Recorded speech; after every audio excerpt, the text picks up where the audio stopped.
인천국제공항의 거대한 유리창 너머로 황혼이 서서히 번지고 있었다. 막 착륙을 마친 항공기의 육중한 동체가 활주로 위를 미끄러지듯 나아갔고, 그 풍경을 뒤로 한 채 한 남자가 귀빈 통로를 빠져나오고 있었다. 그의 이름은 강민준. 대한민국 재계의 정점에 선 인물. 진성그룹의 회장이었다. 완벽하게 재단된 다크네이비 슈트는 그의 다부진 체격을 더욱 돋보이게 했고, 흐트러짐 없는 걸음걸이에서는 절대적인 자신감이 묻어났다. 그의 등장은 공항의 분주한 공기마저 순간적으로 압도했다. 주변을 지나던 사람들은 무의식 중에 길을 터주었고, 몇몇은 그가 누구인지 알아보고 놀라움과 경외가 섞인 눈빛으로 쳐다보았다. 하지만 강민주는 그 어떤 시선에도 아랑곳하지 않았다. 그의 머릿속은 이미 유럽에서 막 체결한 수조 원대 계약과 앞으로 처리해야 할 산더미 같은 업무들로 가득 차 있었다. 감정은 사치였고 효율성이 그의 유일한 신조였다. 회장님, 고생 많으셨습니다. 마중 나온 김도식 비서가 깍듯이 허리를 숙이며 그를 맞았다. 김 비서는 그의 그림자처럼 모든 것을 완벽하게 준비해두는 유능한 인재였다. 강민주는 짧게 고개를 끄덕이는 것으로 인사를 대신하며 걸음을 계속했다. 그의 시간은 분과 초 단위로 계산되었고, 불필요한 대화로 낭비할 시간은 없었다. 공항을 벗어나는 최단 동선이 이미 그의 머릿속에 그려져 있었다. 귀빈 주차장으로 향하는 가장 빠른 길은 일반 입국장을 가로질러 가는 것이었다. 평소라면 조금 돌아가더라도 한적한 통로를 택했겠지만, 오늘은 이상하게도 그 북적이는 인파 속으로 발을 들여놓고 싶었다. 어쩌면 그것은 앞으로 닥쳐올 운명의 거대한 파도를 향한 무의식적인 이끌림이었을지도 모른다. 그의 결정에 김 비서는 의아한 표정을 지었지만 아무 말 없이 뒤를 따랐다. 입국장은 재회와 이별의 감정들이 뒤섞여 거대한 소용돌이를 이루고 있었다. 가족의 품에 안겨우는 사람, 연인의 이름을 외치며 달려가는 사람, 여행의 피로와 설렘이 교차하는 수많은 얼굴들. 강민주는 마치 다른 세상의 풍경을 보는 듯 무심한 표정으로 그 사이를 걸었다. 그에게 있어 저런 감정의 소모는 이해할 수 없는 나약함일 뿐이었다.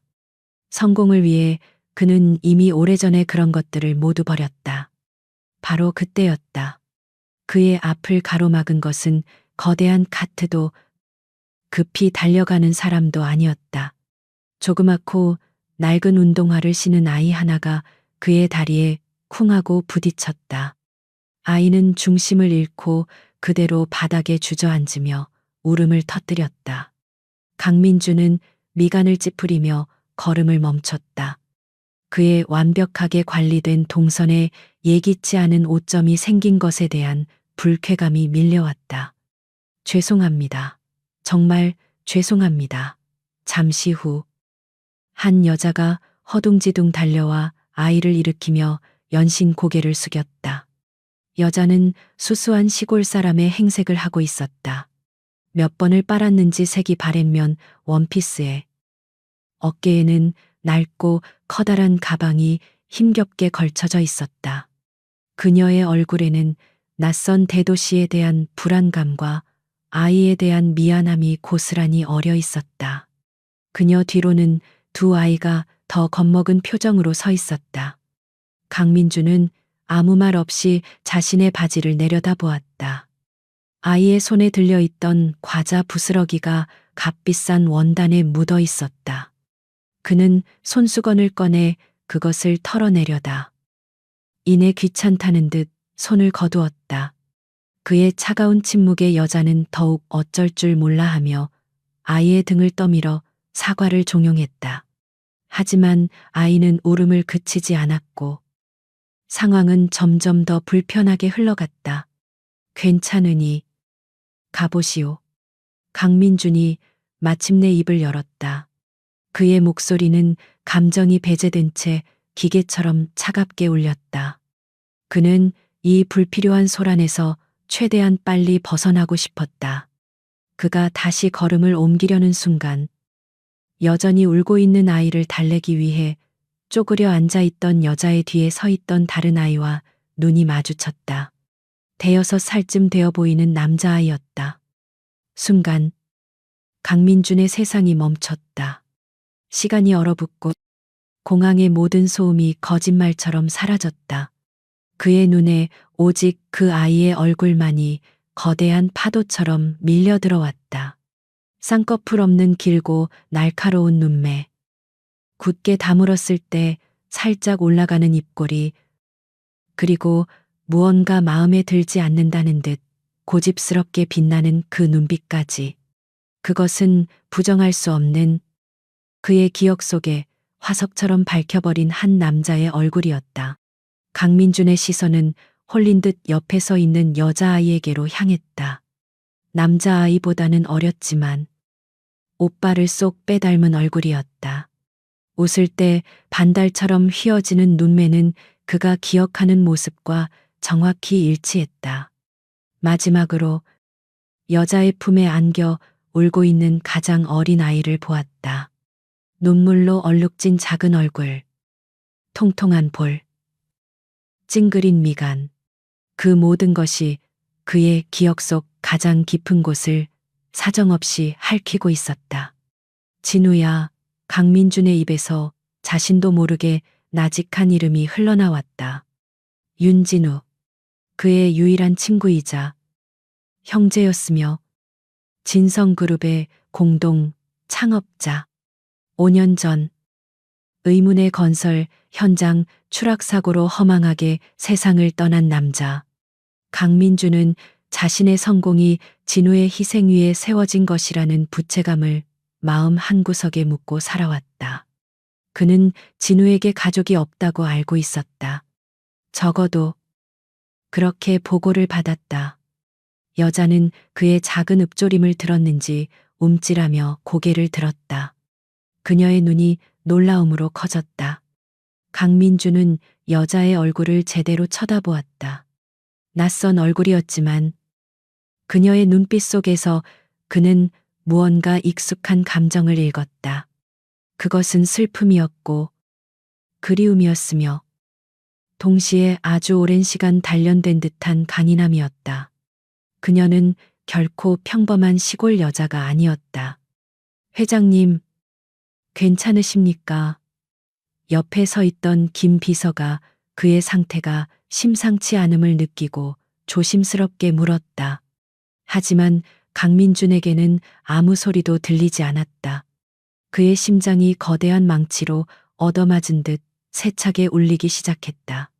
숨을 쉬려고 했지만 마치 무거운 바위가 가슴을 짓누르는 것처럼 숨이 막혀왔다. 눈앞이 아찔해지며 현기증이 일었다.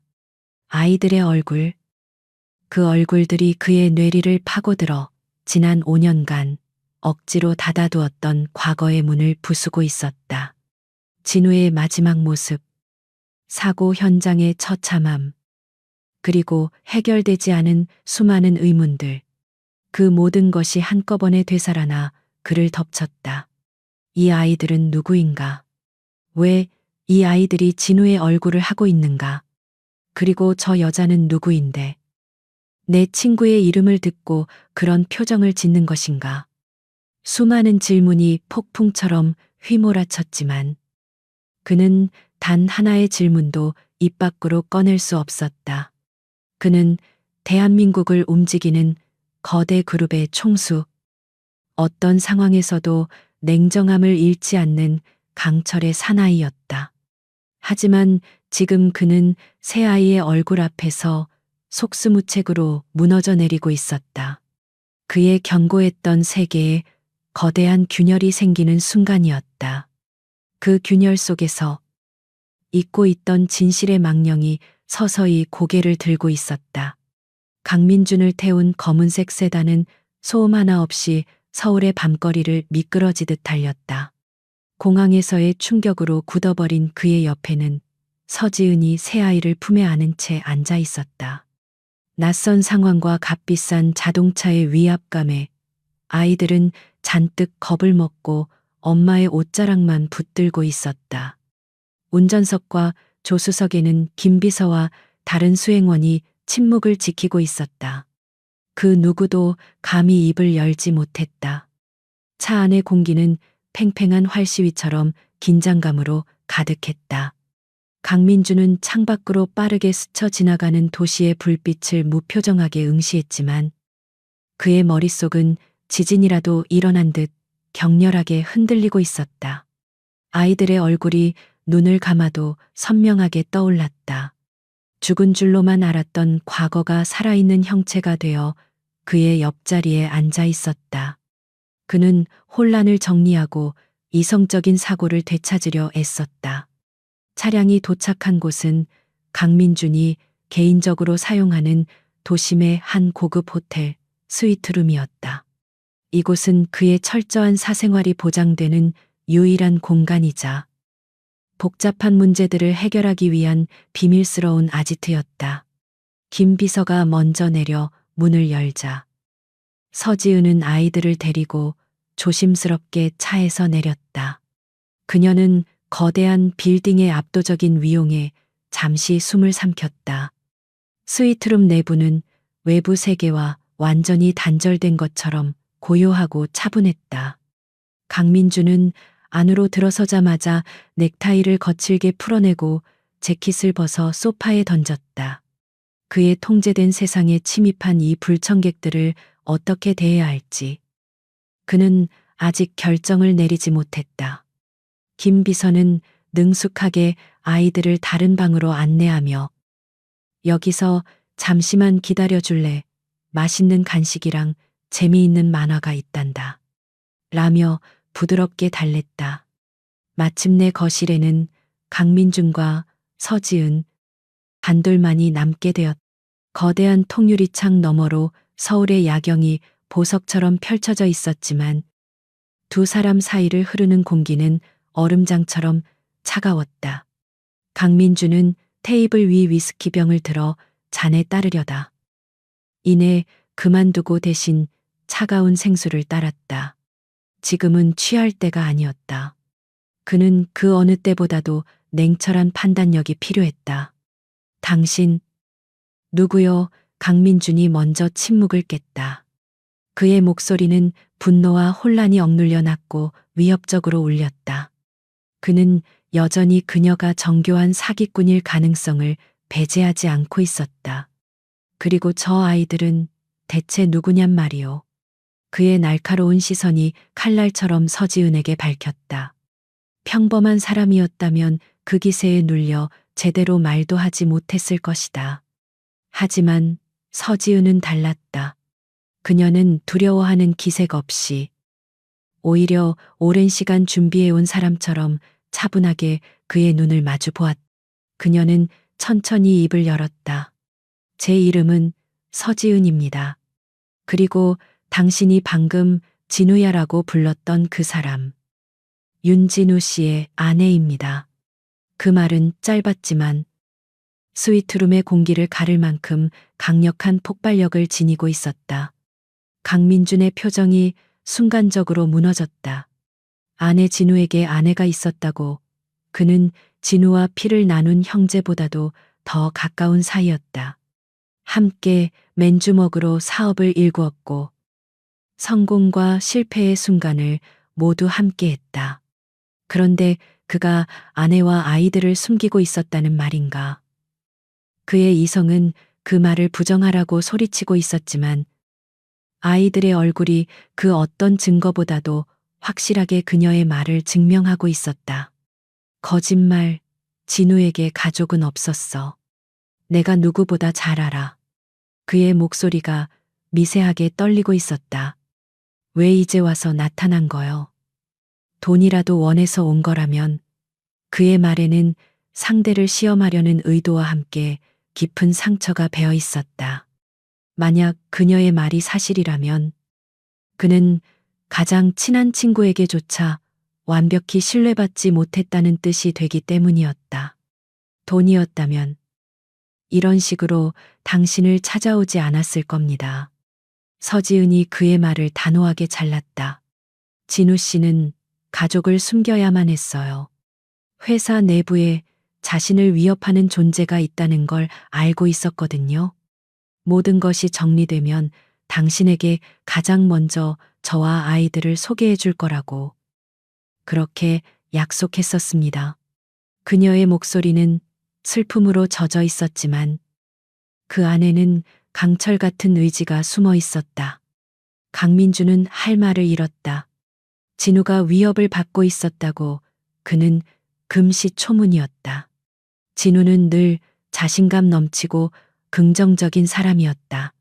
단 한 번도 약한 소리를 한 적이 없었다.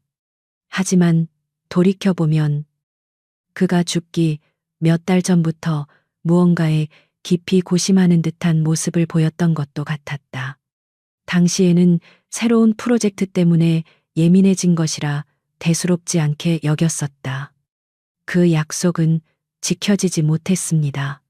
서지은의 눈시울이 붉어졌다. 그녀는 낡은 가방에서 빛바랜 사진 한 장을 꺼내 테이블 위로 밀었다. 젊은 시절에 윤진우가 갓난아기를 안고 환하게 웃고 있는 사진이었다. 그 옆에는 수줍은 미소를 띤 서지은이 기대어 있었다. 사진 속 진우의 행복한 얼굴은 강민준의 가슴에 비수처럼 꽂혔다. 그는 친구의 저런 모습을 단 한 번도 본 적이 없었다. 사진을 한참 동안 응시하던 강민준이 마침내 고개를 들었다. 그의 눈빛은 이전보다 한층 더 복잡하고 깊어져 있었다. 사고였어. 경찰도 회사도 모두 그렇게 결론 내렸어. 안전부주의로 인한 실족 사고. 그는 사실을 읊조리면서도 스스로를 설득하려는 것처럼 들렸다.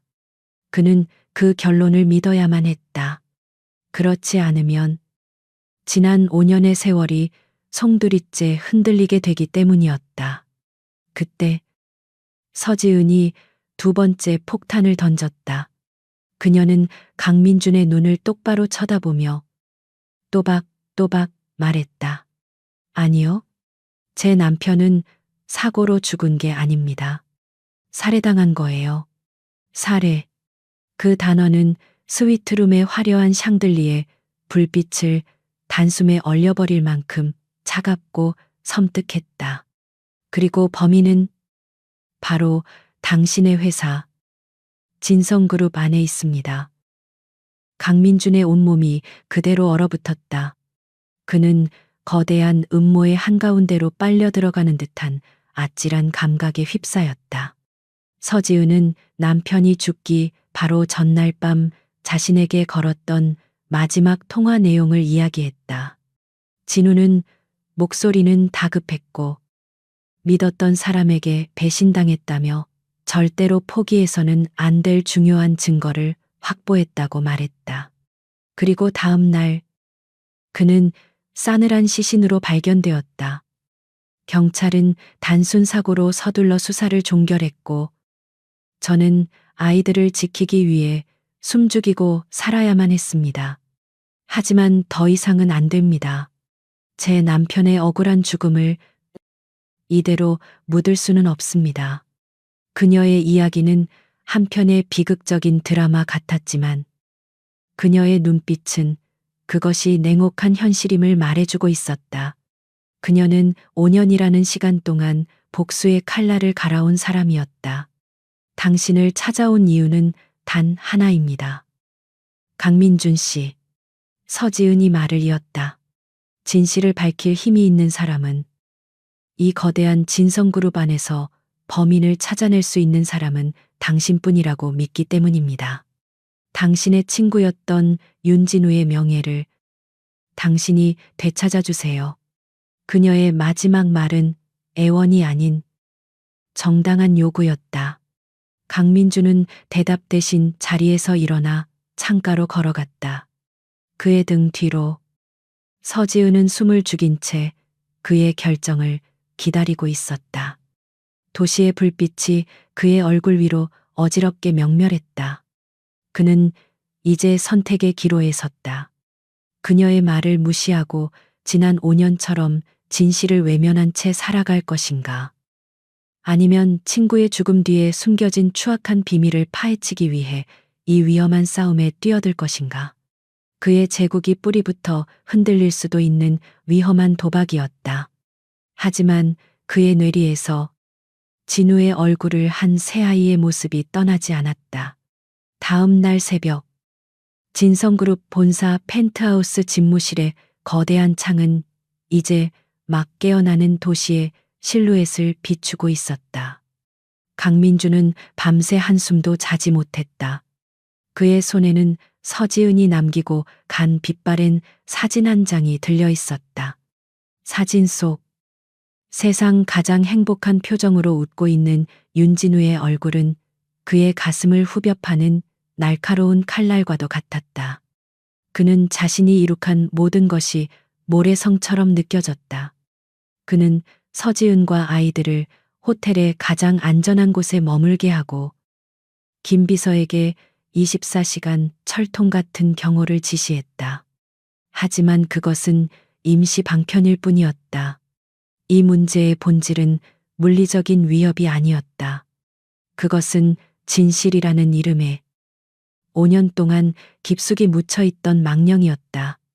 그리고 그 망령은 이제 그의 눈앞에 뚜렷한 형체를 드러내고 있었다. 그는 더 이상 외면할 수 없었다. 강민주는 인터폰 버튼을 눌렀다. 그의 목소리는 밤샘의 피로가 깃들어 있었지만 그 안에는 흔들림 없는 결단력이 담겨 있었다. 김 비서, 지금 즉시 내 집무실로 올라오게. 몇 분 지나지 않아 늘 그렇듯 완벽한 모습의 김도식 비서가 소리 없이 문을 열고 들어섰다. 그는 강민준의 굳은 표정을 보고 무언가 중대한 일이 시작되었음을 직감했다. 5년 전 윤진우 부사장의 사망사건 관련 자료를 전부 가져오게. 강민주는 서론 없이 본론을 말했다. 경찰 조사 보고서 원본, 회사 내부 안전관리팀의 자체 조사 결과, 당시 현장 증인들의 진술서, 보험 처리 서류까지 먼지 한 톨까지 남김없이. 그의 목소리는 차가웠지만 그 이면에는 뜨거운 용암 같은 분노가 들끓고 있었다. 김 비서는 잠시 놀란 표정을 지었지만 이내 평정을 되찾았다. 윤진우 부사장의 이름은 지난 5년간 회사에서 암묵적인 금기어였다. 그런데 회장이 직접 그 봉인을 풀려하고 있었다. 그는 이것이 단순한 자료 요청이 아님을 깨달았다. 알겠습니다. 회장님. 그런데 해당 자료들은 법무팀과 기록보관소에 이중으로 봉인되어 있습니다. 열람을 위해서는 몇 가지 절차가 필요합니다. 모든 절차는 내 이름으로 진행해 누구든 의문을 제기하면 회장의 직접 지시라고 말하게. 강민준의 눈빛이 서늘하게 빛났다. 그리고 김 비서, 가장 중요한 건 보안일세. 이 사실을 아는 사람은 자네와 나 단둘뿐이어야 해. 그 어떤 개미 새끼 한 마리도 이 사실을 알아서는 안 돼. 그는 누군가가 자신을 지켜보고 있을 수도 있다는 강한 예감을 느끼고 있었다. 명심하겠습니다. 김 비서는 짧게 대답하고 집무실을 나섰다. 그의 발걸음은 그 어느 때보다 신중했다. 회장의 명령은 절대적이었지만 5년이나 묵은, 그것도 공동 창업자의 사망사건 파일을 건드리는 것은 조용한 호수에 거대한 돌을 던지는 것과 같았다. 어떤 파문이 일어날지 아무도 예측할 수 없었다. 김 비서는 먼저 지하에 위치한 중앙기록 보관소로 향했다. 서늘하고 건조한 공기 속에 수많은 기업의 역사가 잠들어 있는 곳이었다. 그는 담당자에게 윤진우 부사장 관련 파일에 열람을 요청했다. 담당자는 난처한 표정을 지으며 컴퓨터를 뒤적이더니 김 비서님, 해당 파일은 박태석 부회장님의 결재 없이는 절대 반출 불가한 S급 보안 문서로 분류되어 있습니다. 라고 말했다. 박태석. 그 이름이 나오자 김 비서의 미간이 미세하게 좁혀졌다. 박태석 부회장은 강민준의 뒤를 잇는 그룹의 2인자이자 윤진우 사후 그의 빈자리를 완벽하게 대체하며 초고속 승진을 거듭한 인물이었다. 단순 사고 파일에 왜 그의 결재가 필요한 것인가? 김 비서는 불길한 예감을 애써 누르며 회장님의 직접 명령이시네. 지금 바로 처리해주게. 라며 강하게 밀어붙였다. 결국 회장의 권한 앞에서 기록 보관소의 셔터는 올라갔다. 하지만 김 비서의 행동은 즉시 보이지 않는 감시망에 포착되었다. 기록 보관소 담당자는 김 비서가 서류를 챙겨 떠나자마자 어딘가로 비밀스러운 전화를 걸었다. 그 전화는 진성그룹의 법무팀장에게로 연결되었고 법무팀장은 다시 한번 다이얼을 눌렀다. 수신자는 단 한 사람이었다. 같은 시각. 본사 건물의 또 다른 펜트하우스. 강민준의 집무실만큼이나 화려하지만 어딘지 모르게 과시적인 취향이 엿보이는 부회장실에서 박태석은 막 보고를 받고 있었다. 그는 거대한 통창 앞에 서서 자신이 일군 왕국과도 같은 도시를 내려다보고 있었다. 그의 입가에는 차갑고 오만한 미소가 걸려 있었다. 강 회장께서 진우의 낡아빠진 파일을 찾으셨다. 박태석이 낮은 목소리로 읊조렸다. 전화를 통해 들려오는 법무팀장의 다급한 목소리와는 달리 그의 목소리는 놀라울 정도로 차분했다. 마치 언젠가는 올 것이라고 예상했던 순간을 맞이한 사람처럼. 그래. 알았네. 동요하지 말고 평소처럼 행동하게. 그저 회장께서 옛 친구를 추억하고 싶은 모양이지. 그는 전화를 끊고 천천히 몸을 돌렸다. 그의 시선은 벽에 걸린 거대한 추상화에 머물렀다. 겉보기에는 혼란스러운 색의 조합이었지만 자세히 들여다보면 그 안에 치밀하게 계산된 질서가 숨어 있는 그림이었다. 지난 5년간 그는 완벽한 질서를 구축해왔다. 윤진우라는 예측 불가능한 변수를 제거하고 강민준이라는 강력한 왕을 보좌하며 자신만의 세력을 키웠다. 결국 뚜껑을 열었군. 박태석은 혼잣말을 하며 책상 위에 위스키 잔을 집어들었다.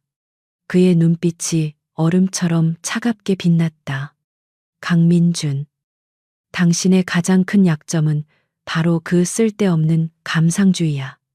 죽은 친구에 대한 부채감 따위가 당신의 발목을 잡게 되겠지. 그는 조금도 두려워하지 않았다. 오히려 이 상황을 즐기는 듯했다. 그는 강민준의 모든 수를 예측하고 있다고 자신했다. 그날 오후 늦게 김 비서는 두꺼운 먼지가 쌓인 대형 서류 상자를 강민준의 책상 위에 올려놓았다. 상자 위에는 대외비라는 붉은색 도장과 함께 윤진우 부사장 안전사고 관련 최종 보고서라는 제목이 인쇄되어 있었다. 5년이라는 시간의 무게가 고스란히 느껴지는 낡은 상자였다. 강민준은 김 비서를 물러나게 하고 한동안 말없이 상자를 내려다보았다. 그는 알 수 있었다. 이 상자를 여는 순간 그는 다시는 이전으로 돌아갈 수 없다는 것을. 이것은 단순한 과거의 기록이 아니었다. 그것은 진실과 거짓, 우정과 배신, 그리고 삶과 죽음이 뒤엉킨 판도라의 상자였다. 그는 천천히 하지만 망설임 없이 손을 뻗어 상자의 낡은 봉인 테이프를 뜯어냈다. 조용한 집무실 안. 테이프가 뜯어지는 소리가 마치 전쟁의 시작을 알리는 신호탄처럼 섬뜩하게 울려 퍼졌다. 강민주는 며칠 동안 집무실을 떠나지 않았다. 그의 책상 위는 5년 전의 기록들이 산더미처럼 쌓여 있었다. 경찰의 초동 수사 기록, 현장 감식 결과, 목격자 진술, 내부 안전팀 보고서까지. 그는 수십 번이고 서류들을 읽고 또 읽으며 행간에 숨겨진 진실의 파편을 찾으려 했었다. 겉으로 보기에 사건 기록은 너무나도 완벽했다. 모든 것이 하나의 결론, 즉 개인의 부주의로 인한 비극적인 사고를 가리키고 있었다. 하지만 강민주는 그 완벽함 속에서 오히려 의심의 냄새를 맡았다.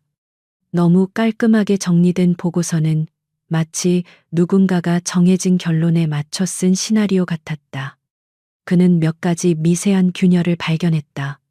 사고 직후 최초 목격자의 진술과 최종 경찰 보고서에 기재된 내용이 미묘하게 달랐다.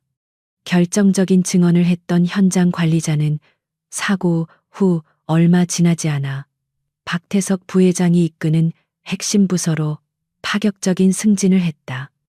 박태석, 강민주는 나직이 그 이름을 읊조렸다. 모든 의심의 화살표가 교묘하게 그를 향하고 있었다. 윤진우의 죽음으로 가장 큰 이득을 본 사람. 그의 기술과 아이디어를 가로채 회사를 지금의 위치에 올려놓은 사람. 그리고 이제는 강민준의 자리까지 위협하는 사람. 하지만 심증만으로는 부족했다. 그를 무너뜨리기 위해서는 누구도 반박할 수 없는 결정적인 증거가 필요했다. 강민준이 조용히 과거를 파헤치는 동안 어둠 속의 포식자는 이미 움직이고 있었다. 박태석은 강민준이 서지은과 아이들을 호텔에 물게하고 있다는 보고를 받았다.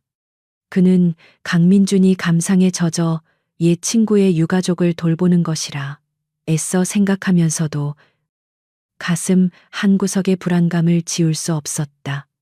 그는 선제적으로 위협의 싹을 잘라버리기로 결심했다. 박태석은 자신의 더러운 일을 처리해주는 해결사를 비밀리에 호출했다. 호텔에 머물고 있는 시골 여자와 아이들이 있네. 그의 목소리는 감정 없이 차가웠다. 죽이거나 다치게 할 필요는 없어. 그저 것만 줘.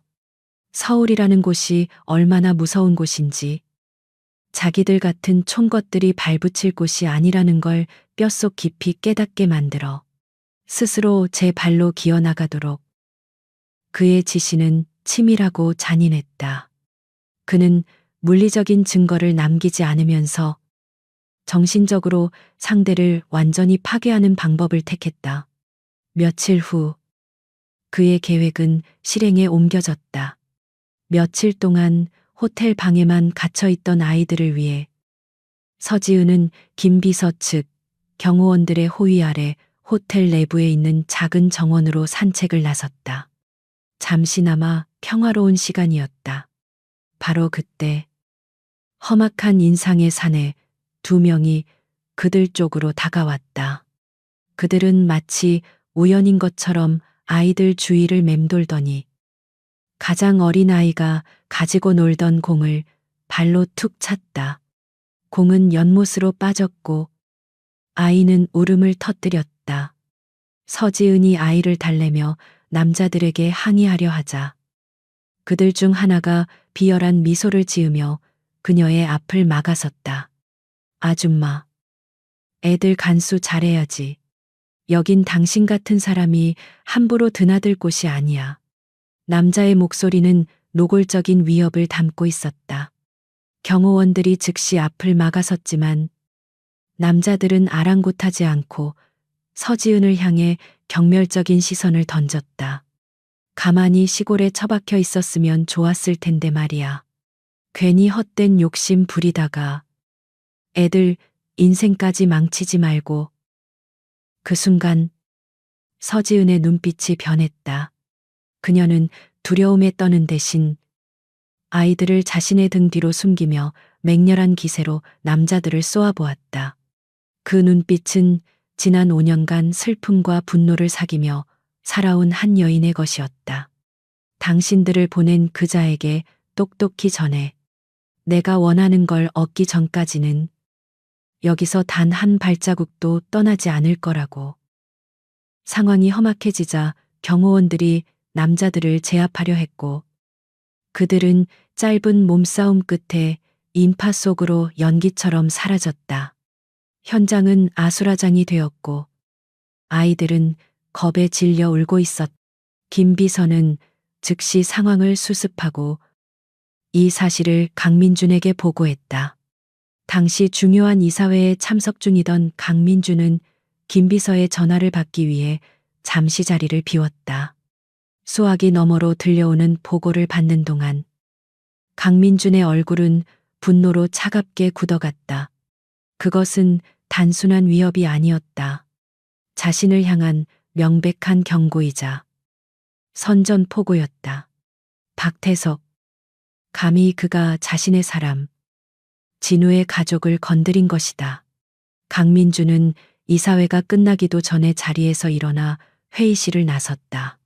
그의 갑작스러운 행동에 임원들은 당혹감을 감추지 못했지만 누구도 그를 막지 못했다. 강민준의 머릿속은 오직 하나의 생각뿐이었다. 그들을 지켜야 한다. 그는 즉시 자신이 소유한 가장 안전한 장소로 그들을 옮기기로 결정했다. 외부에는 전혀 알려지지 않은 경기도 외곽의 숲속에 위치한 비밀스러운 별장이었다. 그곳은 최첨단 보안 시스템으로 둘러싸인 그야말로 현대적인 요새였다. 그는 직접 그들을 데리러 호텔로 향했다. 별장에 도착했을 때 아이들은 이미 지쳐 잠들어 있었다. 서지은은 창백한 얼굴로 굳건히 서 있었지만 그녀의 떨리는 손끝이 아까의 충격을 말해주고 있었다. 강민주는 그녀와 잠든 아이들을 잠시 말없이 바라보았다. 그의 마음속에서 뜨거운 무언가가 치밀어 올랐다. 그것은 친구에 대한 미안함이었고 자신의 무력함에 대한 분노였으며 반드시 모든 것을 제자리로 돌려놓겠다는 굳은 결의였다. 그는 서지은을 향해 몸을 돌렸다. 그리고 이전과는 전혀 다른 무게감 있고 진실된 목소리로 말했다. 이제부터 당신과 아이들은 내가 목숨을 걸고 지키겠소. 그의 눈빛은 흔들림이 없었다. 그리고 당신 남편을 그렇게 만든 놈. 반드시 내 손으로 찾아내서 대가를 치르게 할 거요. 내 친구. 진우의 이름에 맹세하지. 그 맹세는 조용한 별장의 밤 공기 속으로 무겁게 퍼져나갔다. 이제 되돌아갈 다리는 완전히 불타버렸다. 숲속의 비밀 별장은 외부 세계의 위협으로부터 완벽하게 차단된 안전지대였다. 강민주는 그곳에서 처음으로 숨가쁘게 달려온 자신의 삶을 잠시 멈추고 윤진우의 흔적을 고스란히 간직한 아이들과 시간을 보냈다. 아이들은 경계를 풀고 그를 따르기 시작했고 특히 첫째인 윤서준은 아버지를 닮아 캐묻기 좋아하고 호기심이 많았다. 서준의 질문에 답해주며 강민주는 잊고 있던 친구의 모습을 다시금 떠올렸다. 서지은은 더 이상 슬픔에 잠긴 미망인이 아니었다. 그녀는 남편의 명예를 되찾기 위한 싸움의 동지였다. 그녀는 강민준에게 진우가 살아생전 가지고 있던 습관이나 생각들을 이야기해 주었다. 진우 씨는 언제나 숫자를 믿었어요. 사람은 거짓말을 해도 숫자는 정직하다고 했죠. 특히 이해되지 않는 자금 흐름이나 계약이 있으면 자신만의 수첩에 꼼꼼히 기록해두곤 했어요. 그녀의 말은 강민준에게 새로운 방향을 제시했다. 박태석이 남긴 5년 전의 서류들은 완벽하게 조작된 거짓의 성체였다. 그 성을 정면으로 공격하는 것은 무모한 짓이었다. 성벽의 가장 약한 부분, 즉 그들이 미처 숨기지 못했을 돈의 흐름을 추적해야 했다. 모든 범죄는 결국 돈이라는 흔적을 남기기 마련이었다. 강민준의 눈빛이 다시 예리하게 빛나기 시작했다. 그는 즉시 행동에 착수했다. 회사 내부에 감시의 눈이 번뜩이는 상황에서 그는 자신 소유의 다른 유령 회사 명의로 된 강남의 한 오피스텔에 비밀 조사팀을 꾸렸다. 멤버는 단 3명. 절대적인 신뢰를 받는 김도식 비서와 재계에서 기업 저승사자로 불리는 최고의 재무분석 전문가 안청섭 고문. 그리고 그 자신이었다. 비밀 사무실은 전쟁 지휘본부나 다름없었다. 벽면은 화이트보드로 가득 찼고 수십 대의 컴퓨터는 24시간 내내 가동되었다. 강민주는 안고문에게 단 하나의 임무를 내렸다. 5년 전 진성그룹이 진행했던 미라클 시티 프로젝트의 모든 자금 내역을 다시 검토해 주십시오. 공식 장부 뒤에 숨겨진 비자금의 흔적을 찾아야 합니다. 미라클 시티는 진우가 총책임자였던 바로 그 프로젝트였다. 작업은 거대한 사막에서 바늘을 찾는 것과 같았다. 수백만 건의 데이터와 회계장부, 하청업체 계약서들이 그들 앞에 산처럼 쌓였다. 며칠 밤낮으로 이어진 강행군. 김 비서는 외부의 정보를 수집했고 안고문은 숫자의 미로를 헤맸으며 강민주는 전체적인 그림을 그리며 그들의 작업을 지휘했다.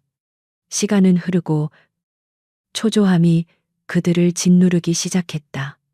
그러던 어느 날 새벽 안고문이 마침내 무언가를 발견했다. 그의 피로에 젖은 눈이 이체를 띄었다. 찾았습니다. 회장님.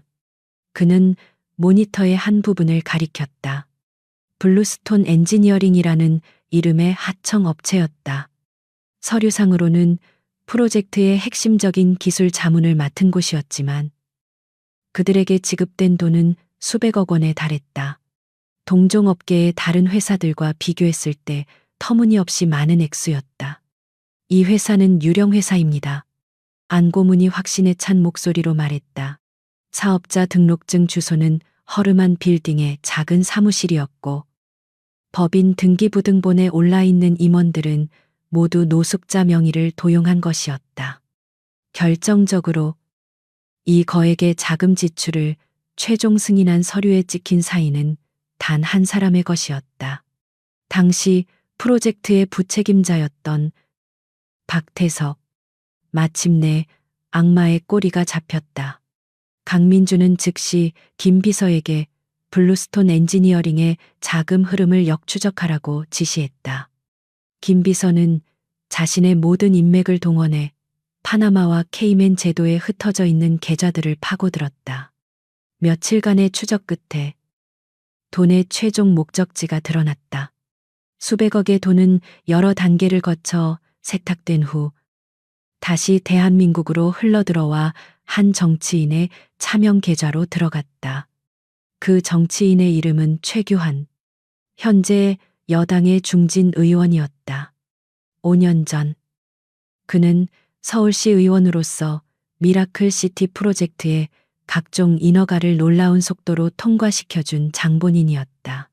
또한 윤진우의 사망 사건이 터졌을 때 그는 언론 인터뷰를 자청해 경찰의 신속하고 철저한 수사를 신뢰한다며 사건의 조기 종결을 부추겼던 인물이기도 했다. 모든 퍼즐 조각이 맞춰지는 순간이었다. 강민준의 머릿속에서 거대한 그림이 완성되었다. 이것은 단순한 개인의 탐욕으로 인한 살인이 아니었다. 박태석은 최규환에게 뇌물을 주기 위한 비자금을 조성했고 총책임자였던 윤진우가 그 사실을 눈치챈 것이다. 진우는 아마도 이 모든 비리를 폭로하려 했을 것이다. 박태석은 자신뿐만 아니라 최규환이라는 거대한 정치적 뒷배까지 함께 무너지는 것을 막기 위해 진우를 제거해야만 했다. 비밀 사무실의 공기가 무겁게 가라앉았다. 이제 그들의 적은 단순히 박태석 한 명이 아니었다. 그의 뒤에는 부패한 정치 권력이 거대한 그림자처럼 버티고 있었다. 그들은 진성그룹이라는 기업을 넘어 법과 정치를 주무르는 거대한 악의 네트워크였다. 그동안 강민준이 상대해왔던 비즈니스 세계의 적들과는 차원이 다른 존재들이었다. 강민준은 화이트보드 중앙에 박태석과 최규환의 사진을 나란히 붙였다. 그리고 두 사진을 굵은 선으로 연결했다. 유령 회사, 해외 계좌, 뇌물, 그리고 살인. 친구의 죽음 뒤에 숨겨져 있던 추악한 진실에 민낯이 고스란히 드러났다. 그는 이제 무엇과 싸워야 하는지 명확히 알게 되었다. 그것은 훨씬 더 위험하고 승리를 장담할 수 없는 싸움이 될 것이었다. 하지만 그는 물러설 수 없었다. 친구의 무덤 위에 세워진 저들의 제국을 그는 자신의 모든 것을 걸고 파괴하기로 결심했다. 강민주는 무거운 마음으로 비밀 결장으로 돌아왔다. 그의 머릿속은 박태석과 최규환이 엮어낸 거대한 악의 네트워크로 가득 차 있었다. 적의 실체는 그가 상상했던 것 이상으로 거대하고 견고했다. 그는 이 싸움이 단순히 기업 내의 권력 다툼이 아니라 부패한 정치 권력과의 전면전이 될 것임을 직감했다. 그리고 그 전쟁의 한복판에 서지은과 새 아이를 세워둘 수는 없었다. 그날 밤 그는 결장의 서재에서 서지은과 마주 앉았다. 그는 자신이 비밀 사무실에서 밝혀낸 모든 것을 그녀 앞에 펼쳐놓았다. 박태석과 최규환의 관계, 유령 회사를 통한 비자금 조성 내역, 그리고 그 돈이 정치권으로 흘러들어간 정황까지. 그의 설명은 냉정하고 논리적이었지만 그 안에는 이 싸움의 위험성을 경고하는 묵직한 무게가 실려 있었다. 이제 이건 당신 혼자 감당할 수 있는 문제가 아니게 됐소. 강민준이 설명을 마치고 입을 열었다. 상대는 우리가 생각했던 것보다 훨씬 더 위험한 자들이요. 그들은 자신들의 제국을 지키기 위해서라면 무슨 짓이든 할 거요. 그는 서지은에게 선택지를 주어야 한다고 생각했다. 이것은 그녀에게 너무나 가혹한 짐이었다. 내가 안전한 해외 도피처를 마련해 주겠소. 아이들과 함께 떠나서 아무도 당신을 찾지 못하는 곳에서 새 삶을 시작하시오. 필요한 모든 지원은 내가 하겠소. 남은 싸움은 이제 내 몫이오. 그것은 그가 할 수 있는 최선의 배려이자 보호책이었다. 그는 그녀와 아이들을 이 더러운 진흙탕 싸움에서 빼내주고 싶었다. 하지만 서지은의 대답은 단호했다. 그녀는 조금도 흔들리지 않는 눈빛으로 강민준을 바라보며 고개를 저었다. 도망치기 위해 여기까지 온 것이 아닙니다. 회장님, 그녀의 목소리는 작았지만 강했다. 제 남편이 무엇 때문에 죽어야 했는지 저는 제 눈으로 똑똑히 확인해야겠습니다. 아이들에게 아버지가 얼마나 용감한 사람이었는지 떳떳하게 말해줄 수 있어야 합니다. 그녀는 자리에서 일어났다. 당신이 이 싸움의 위험성을 알게 된 것처럼 저 역시 처음부터 각오했던 일입니다. 박태석이라는 사람이 얼마나 무서운 사람인지 진우 씨는 이미 알고 있었어요. 그래서 저와 아이들을 철저히 숨겼던 거고요. 그녀의 말에 강민주는 더 이상 도피를 권할 수 없었다. 그녀는 보호받아야 할 약한 피해자가 아니라 복수를 위해 5년을 기다려온 강인한 전사였다. 당신을 완전히 믿어도 되겠습니까? 서지은이 물었다. 그것은 단순한 질문이 아닌 모든 것을 걸겠다는 마지막 확인이었다. 강민주는 말없이 고개를 끄덕였다. 그의 진심이 눈빛을 통해 전해졌다. 그 순간 두 사람 사이의 마지막 불신과 거리감이 완전히 사라졌다. 그들은 이제 완벽한 동맹이 되었다. 서지은은 잠시 망설이더니 아이들이 자고 있는 방으로 향했다. 그녀는 잠시 후 낡고해진 곰인형 하나를 들고 돌아왔다. 아이들이 어릴 때부터 가지고 놀던 평범하기 짝이 없는 인형이었다. 그녀는 작은 칼을 이용해 인형의 등 쪽 실밥을 조심스럽게 뜯어냈다. 그리고 그 안에서 손뭉치 사이에 숨겨져 있던 작은 USB 메모리 하나를 꺼냈다. 진우 씨가 죽기 며칠 전 저에게 이걸 주었습니다. 그녀의 목소리가 가늘게 떨렸다. 자신의 생명보험 같은 거라고 했어요. 만약 자신에게 무슨 일이 생기면 반드시 강민준 당신을 찾아서 직접 전해주라고, 그리고 당신 외에는 그 누구도 믿지 말라고 신신당부를 했습니다. 그녀는 그 작은 USB를 강민준의 손에 건네주었다. 5년의 세월과 한 남자의 목숨의 무게가 담긴 작지만 무거운 증거였다. 강민준은 마른 침을 삼키며 USB를 노트북에 꽂았다. 파일은 암호로 잠겨 있었다. 암호 힌트는 우리가 함께 오르기로 했던 첫 번째 산이었다. 강민준의 뇌리의 젊은 시절. 진우와 함께 무모한 꿈을 이야기하며 약속했던 그 이름이 스쳐 지나갔다. 그는 떨리는 손으로 키보드를 쳤다. 에베레스트 1998. 잠금이 해제되고 파일들이 화면에 나타났다. 그 안에는 진우가 개인적으로 조사했던 자료들이 가득했다. 박태석이 삭제하기 전에 원본 회계 자료, 최규환과의 비밀스러운 만남을 기록한 메모, 그리고 비자금 흐름을 정리한 엑셀 파일까지. 그리고 그 모든 파일의 맨 위에는 민준에게라는 이름의 음성 파일 하나가 있었다. 강민준은 심호흡을 하고 파일을 클릭했다. 스피커를 통해 죽은 줄로만 알았던 친구의 목소리가 흘러나왔다. 민준아, 네가 이걸 듣고 있다면 난 이미 이 세상 사람이 아니겠지. 5년 전에. 하지만 바로 어제 녹음한 것처럼 생생한 윤진우의 목소리였다. 서지은은 입을 막으며 조용히 눈물을 흘렸다. 박태석을 조심해. 그놈은 악마야. 내가 미라클시티 비자금 내역을 알아챘어. 최규환 의원에게 흘러 들어가는 돈이었어. 그걸로 협박했더니 이젠 날 죽이려고 해. 목소리에는 공포와 함께 친구를 향한 다급한 경고가 담겨 있었다. 민준아, 내가 모든 증거를 여기 담아뒀다. 놈들은 완벽하게 숨겼다고 생각하겠지만 원본은 여기 있어. 부디 내 복수를 해줘. 그리고 지은이와 우리 아이들, 네가 좀 지켜주라. 미안하다. 친구야. 정말 미안하다. 음성 파일은 거기서 끝났다. 서재 안에는 무거운 침묵만이 흘렀다.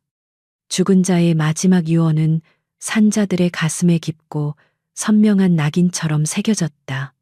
이제 그들에게 다른 길은 없었다. 슬픔은 분노가 되었고, 분노는 반드시 승리해야만 하는 전쟁의 이유가 되었다.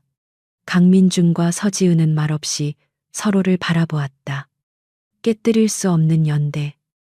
그들의 진정한 싸움은 이제부터 시작이었다. 윤진우의 마지막 목소리는 그들의 심장에 꺼지지 않는 불을 지폈다. 이제 그들에게 필요한 것은 슬픔이 아닌 차가운 분노와 뜨거운 전략이었다.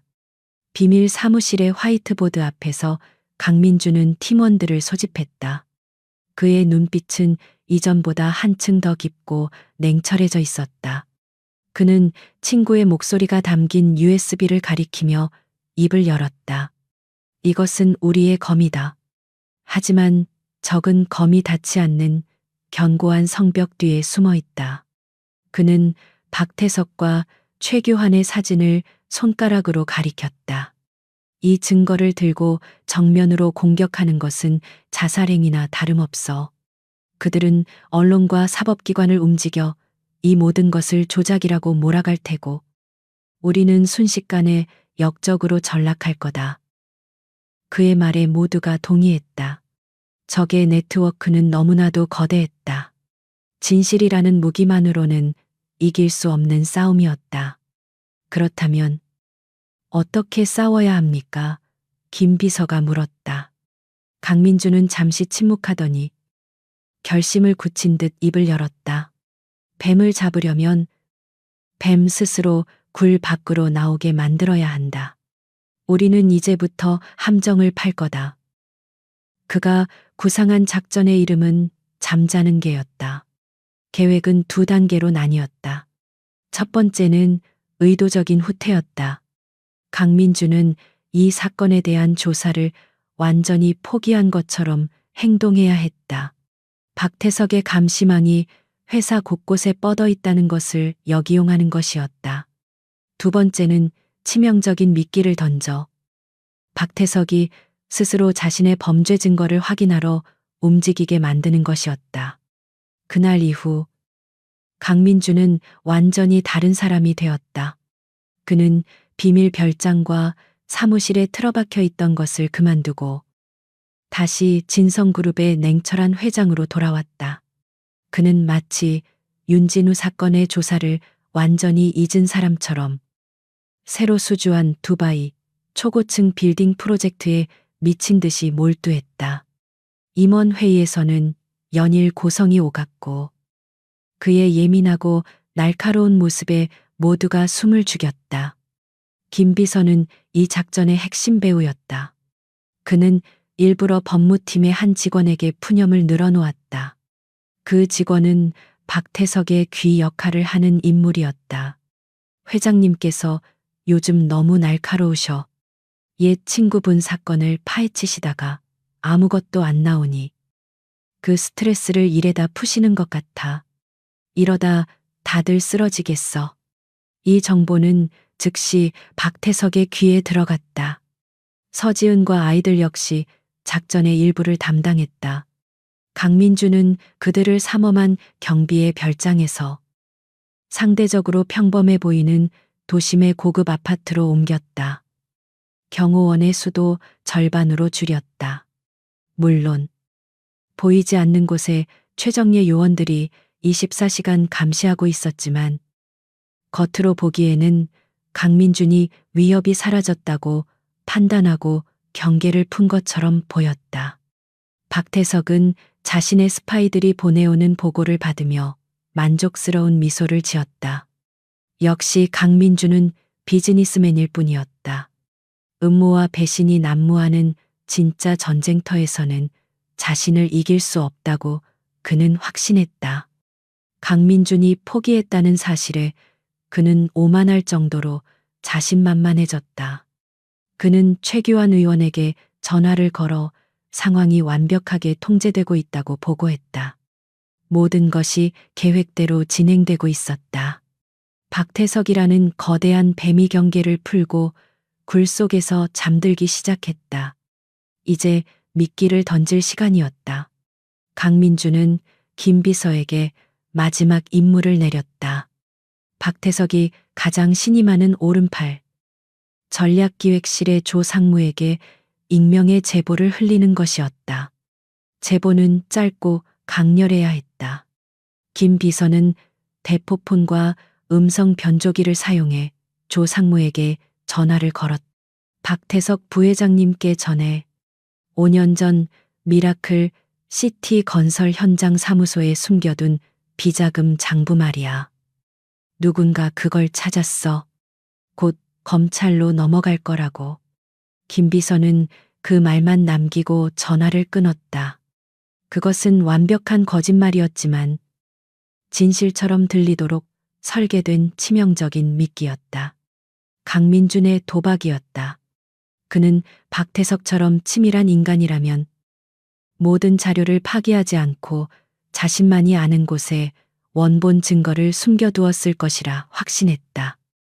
만일의 사태에 대비한 보험이자 자신의 완벽한 범죄를 되새기는 트로피처럼 제보는 바로 그 숨겨진 증거를 겨냥한 것이었다. 박태석을 패닉 상태로 만들어 스스로 증거의 위치를 노출하게 만드는 것이 작전의 최종 목표였다. 그날 밤 부회장실에서 홀로 위스키를 즐기던 박태석은 조상무로부터 다급한 보고를 받았다. 익명의 제보 전화, 비자금 장부, 검찰. 그 단어들이 그의 뇌리를 후려쳤다. 그의 얼굴에서 처음으로 여유와 오만이 사라졌다.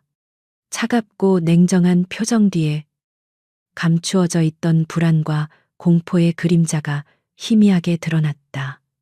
그는 정말로 모든 것을 파기했던가? 아니, 단 하나. 완벽한 범죄의 증표처럼 남겨둔 것이 있었다. 진성그룹의 옛 서고. 지금은 아무도 찾지 않는 지하 3층의 먼지 쌓인 창고. 그곳에 그가 직접 숨겨둔 원본 장부가 있었다. 지난 5년간 단 한 번도 그 존재를 의심한 적 없었다. 그런데 어떻게 누가 그것을 안단 말인가? 의심이 꼬리를 물고 피어올랐다. 강민준의 함정일까? 아니. 그가 포기했다는 보고는 여러 경로를 통해 확인된 사실이었다. 그렇다면 제3의 인물인가? 윤진우의 또 다른 조력자 생각은 복잡했지만 결론은 하나였다. 직접 확인해야만 했다. 단 1%의 위험이라도 있다면 지금 당장 제거해야 했다. 그의 완벽한 제국에 흠집을 낼 수는 없었다. 박태석은 자리에서 벌떡 일어났다. 그의 눈빛이 섬뜩하게 빛났다. 그는 개인 비서에게 전화를 걸었다. 그의 목소리는 낮고 긴급했다. 차를 준비시켜. 옛 기록 보관소로 간다. 아무도 따라오지 못하게 해. 함정의 냄새를 맡으면서도 그는 자신의 오만함과 불안함이 만들어낸 길을 따라 함정 속으로 제발로 걸어 들어가고 있었다. 진성그룹의 정기 주주총회가 열리는 날. 서울의 공기는 평소보다 팽팽한 긴장감으로 가득했다. 본사 빌딩 앞에는 수많은 취재진이 몰려들었고 대한민국의 경제를 움직이는 거물들이 속속 회의장으로 들어섰다. 그들의 표정에는 다가올 폭풍을 예감하는 듯한 미묘한 불안감이 서려 있었다. 이날은 단순한 경영 보고 자리가 아니었다. 왕좌를 둘러싼 보이지 않는 전쟁이 마침내 수면 위로 드러나는 날이었다. 회의장 내부는 엄숙하고 장엄했다. 거대한 원형 테이블의 그룹에 이사진과 주요 주주들이 앉아 있었고 단상 중앙에는 의장인 강민준이 그리고 그의 바로 옆에는 부회장 박태석이 자리하고 있었다. 박태석의 얼굴에는 자신감이 넘쳤다. 그는 오늘 이 자리에서 강민준을 끌어내리고 진성그룹의 새로운 왕이 될 계획이었다. 그는 강민준이 이미 패배했다고 믿어 의심치 않았다. 회의는 정해진 수순대로 지루하게 흘러갔다. 재무 보고, 실적 발표, 그리고 미래 비전 제시. 마침내 박태석이 발표를 위해 단상에 섰다. 그는 유창하고 설득력 있는 어조로 연설을 시작했다. 그는 그룹의 성장을 이끌어온 자신의 업적을 은근히 과시하며 동시에 최근 강민준 회장이 해외 프로젝트에만 몰두하며 내치를 소홀히 했다는 점을 교묘하게 비판했다. 존경하는 주주 여러분, 진성그룹은 이제 새로운 리더십이 필요합니다. 박태석의 목소리가 회의장을 가득 메웠다. 저는 오늘 그룹의 미래를 위한 담대한 구조 개편안을 제안하고자 합니다. 보다 효율적이고 강력한 의사결정 체계를 통해 진성을 초일류 기업으로 만들겠습니다. 그의 제안은 사실상 회장의 권한을 대폭 축소하고 자신에게 권력을 집중시키는 교묘하게 포장된 쿠데타 선언이었다. 그의 연설이 끝나자 미리 포섭된 이사들과 주주들이 박수를 치며 지지를 표명했다. 분위기는 완전히 박태석에게로 넘어간 듯 보였다. 이제 안건을 표결에 붙이기만 하면 모든 것이 끝나는 상황이었다. 박태석은 승리를 확신하며 흡족한 미소로 강민준을 쳐다보았다. 하지만 강민준은 미동도 없이 그를 응시하고 있었다. 그의 얼굴은 폭풍 전야처럼 고요했다. 의장이 표결 시작을 선언하려는 순간이었다. 강민준이 조용히 자리에서 일어났다. 그는 단상으로 걸어 나갔다. 그의 침묵은 그 어떤 웅변보다도 강력한 힘으로 장내를 압도했다. 소란스럽던 회의장이 순식간에 조용해졌다. 이 회사의 미래를 논하기 전에 강민준이 마침내 입을 열었다. 우리는 먼저 이 회사의 추악한 과거를 청산해야만 합니다. 그의 말에 모두의 시선이 집중되었다. 강민준은 스크린에 한 회사의 이름을 띄웠다. 블루스톤 엔지니어링. 그는 안청섭 고문이 찾아낸 모든 자료를 대형 스크린을 통해 공개하기 시작했다. 수백억 원의 의심스러운 자금 흐름, 유령 회사의 실체, 그리고 모든 지급 서류의 최종 결제란에 선명하게 찍혀 있는 박태석의 사인까지. 회의장이 술렁이기 시작했다. 이것은 단순한 회계 부정이 아닙니다. 강민준의 목소리가 얼음처럼 차갑게 울려 퍼졌다. 그는 다음 화면으로 윤진우의 사진을 띄웠다. 이 돈은 이 회사의 공동 창업자이자 제 친구였던 고 윤진우 부사장의 피해 대가입니다. 그는 이 비자금의 실체를 파악했고 그것을 폭로하려다 살해당한 것입니다. 마침내 강민준이 박태석을 정면으로 가리켰다.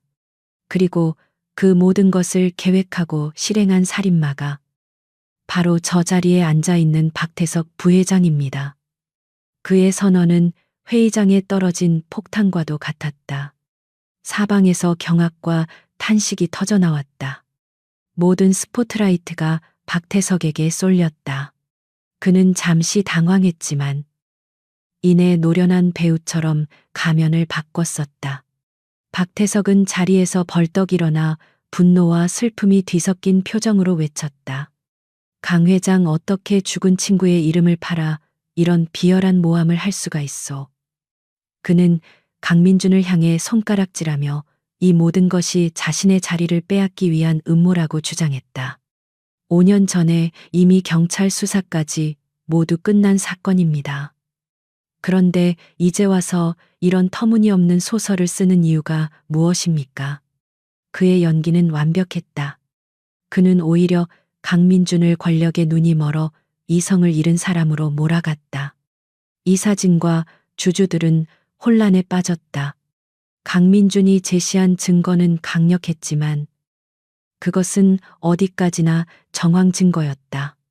횡령 혐의는 입증할 수 있어도 살인과의 직접적인 연결고리는 부족했다.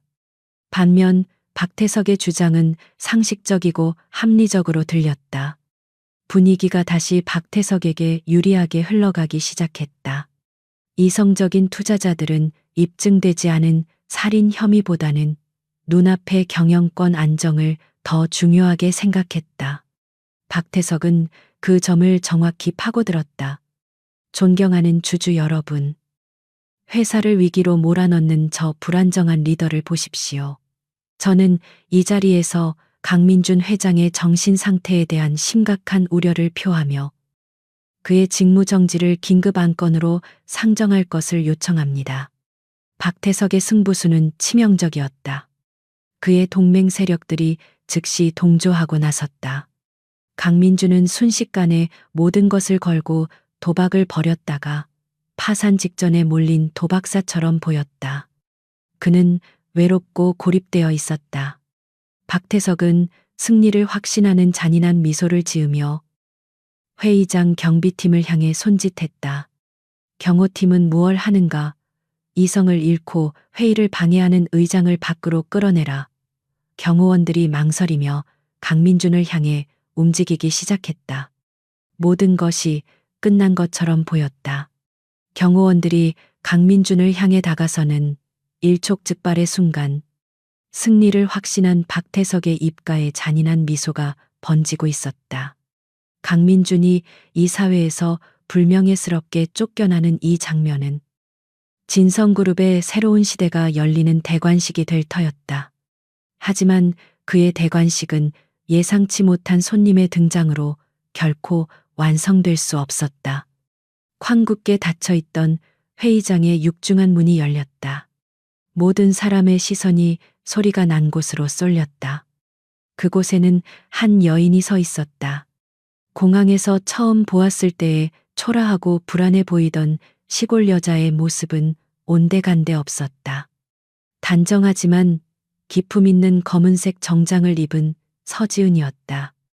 그녀의 눈빛은 슬픔을 넘어선 강인함으로 빛나고 있었고 그 어떤 위압감에도 흔들리지 않는 고요한 결의가 느껴졌다. 그녀는 혼자가 아니었다. 그녀의 옆에는 창백한 얼굴로 잔뜩 겁에 질린 중년의 남자가 서 있었다. 박태석은 그 남자의 얼굴을 보고 온몸이 얼어붙었다.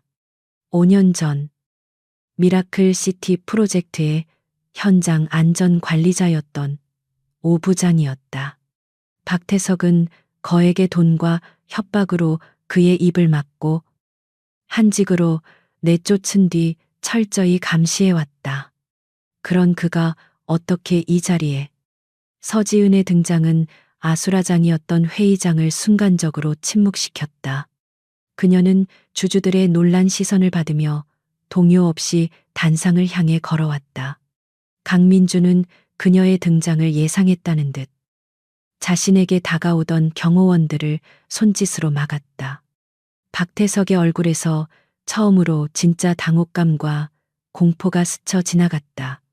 모든 것이 그의 통제 밖으로 벗어나고 있었다. 여러분께 제 소개를 먼저 하겠습니다. 서지은은 강민준의 옆에 서서 마이크를 잡았다. 그녀의 목소리는 떨리지 않았다. 저는 5년 전 이 회사를 위해 일하다 목숨을 잃은 고 윤진우 부사장의 아내 서지은입니다. 회의장은 다시 한번 충격에 휩싸였다. 윤진우에게 아내가 있었다는 사실조차 금시초문이었기 때문이다. 그녀는 옆에 있던 오 부장을 앞으로 나서게 했다. 그리고 이분은 제 남편이 사망하던 그날의 진실을 알고 있는 유일한 증인입니다. 오 부장은 수십 명의 시선 앞에서 사시나무 떨듯 떨었지만 서지은이 그의 어깨를 가만히 잡아주자 그는 용기를 내어 입을 열었다. 그는 박태석의 협박을 받아 사고 보고서를 조작해야만 했던 사실을 흐느끼며 고백했다. 사고가 아니었습니다. 현장 비계의 안전장치는 누군가 고의로 풀어놓은 상태였습니다. 오 부장의 증언은 회의장을 충격의 도가니로 몰아넣었다.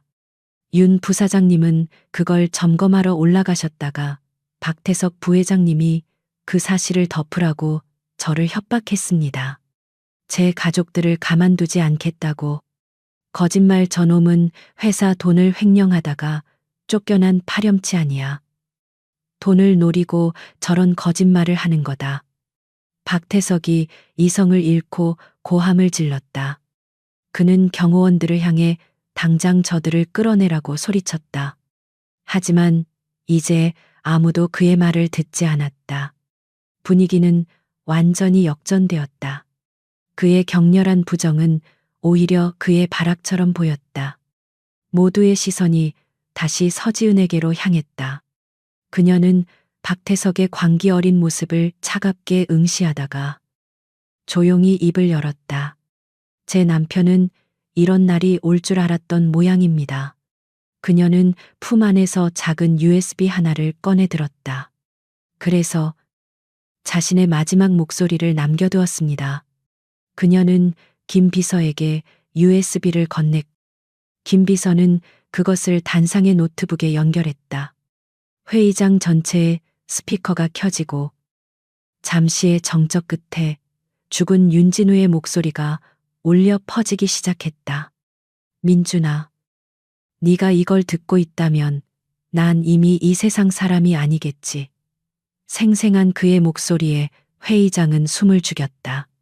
녹음 파일 속에서 윤진우는 박태석의 비자금 조성과 최규환 의원과의 검은 거래, 그리고 자신을 향한 살해 협박을 떨리는 목소리로 증언하고 있었다. 그것은 그 어떤 증거보다도 강력한 죽은 자가 남긴 결정적인 유언이었다. 박태석의 얼굴에서 핏기가 완전히 사라졌다. 그의 눈은 초점을 잃고 허공을 헤맸다. 그가 수년에 걸쳐 쌓아올린 거짓의 제국이 친구의 마지막 목소리 앞에서 모래성처럼 허무하게 무너져 내리고 있었다. 그를 지지하던 이사들은 마치 전염병 환자를 보듯 그에게서 슬금슬금 거리를 두기 시작했다. 녹음 파일이 끝나는 것과 동시에 회의장의 문이 다시 한번 활짝 열렸다. 이번에는 검사와 수사관들이었다. 그들은 굳은 표정으로 곧장 단상을 향해 걸어왔다. 강민준이 이미 모든 증거를 검찰에 넘기고 그들의 출동 시간을 완벽하게 조율해 놓았던 것이다. 한 수사관이 넋이 나간 채 서 있는 박태석의 앞에 서서 차가운 목소리로 말했다. 박태석 씨, 당신을 윤진우 씨 살인 교사 및 특정경제범죄 가중처벌법상 횡령, 뇌물 공여 혐의로 긴급 체포합니다. 그의 손에 은색 수갑이 채워지는 철컥하는 소리가 회의장을 가득 메웠다. 그 소리는 한학인의 시대가 끝났음을 알리는 종소리였다. 허락을 받고 들어온 기자들의 카메라 플래시가 미친 듯이 터졌다. 이제는 초라한 범죄자가 된 박태석이 수사관들에게 끌려나갔다. 강민주는 그 모습을 묵묵히 지켜보았다. 그의 얼굴에는 승리자의 희열 대신 길고 길었던 싸움을 마친 자의 깊은 피로와 슬픔이 어려 있었다. 그는 서지은을 바라보았다. 두 사람은 말없이 지독했던 시간들에 대한 위로와 감사가 담긴 눈빛을 나누었다. 마침내 정의가 실현되었다. 박태석의 체포는 진성그룹이라는 거대한 제국을 송두리째 뒤흔든 대지진이었다. 대한민국 사회는 재벌 총수의 추악한 범죄와 부패한 정치인과의 결탁에 경악했고 진성그룹의 주가는 연일 폭락했다. 그룹은 창사 이래 최대의 위기에 직면했다. 하지만 강민주는 더 이상 과거의 냉혈한 CEO가 아니었다. 그는 이 위기를 피하지 않고 정면으로 마주하기로 결심했다. 그는 긴급 기자회견을 자청했다. 수백 개의 카메라 플래시 앞에서 그는 준비된 원고 없이 단상에 섰다. 그는 먼저 90도로 허리를 숙여 국민과 주주 그리고 직원들에게 사죄했다. 그의 진심 어린 사과는 변명과 책임 회피에만 급급했던 다른 재벌 총수들의 모습과 극명하게 대비되었다. 그는 회사의 모든 과오를 인정하고 투명하고 윤리적인 경영을 통해 신뢰를 되찾겠다고 약속했다. 강민준의 행동은 빨랐고 단호했다. 그는 즉시 외부 감사기관을 동원한 고강도 내부 감사에 착수했고 박태석의 비호 아래 부정을 저질렀던 모든 임직원들을 가차없이 해고했다. 박태석과 최규환 의원의 재판 과정에서 드러나는 모든 범죄 사실을 투명하게 공개하며 진실을 바로잡기 위한 노력을 멈추지 않았다. 그의 진정성 있는 행보는 얼어붙었던 여론을 서서히 돌려놓기 시작했다. 박태석과 최규환을 비롯한 악의 네트워크는 법의 엄중한 심판을 받았다. 박태석은 무기징역을 선고받았고 그의 부패한 제국은 완전히 해체되었다. 정의는 더디게 왔지만 반드시 온다는 사실이 증명되었다. 기나긴 법정 싸움이 끝난 후 강민주는 비로소 자신에게 남겨진 가장 중요한 숙제를 마주할 수 있었다. 바로 가족이었다. 그는 더 이상 아이들을 비밀스러운 별장에 숨겨두지 않았다. 그는 서울 근교의 햇살이 잘 드는 평범한 주택을 구해 그곳을 아이들의 새로운 보금자리로 만들었다.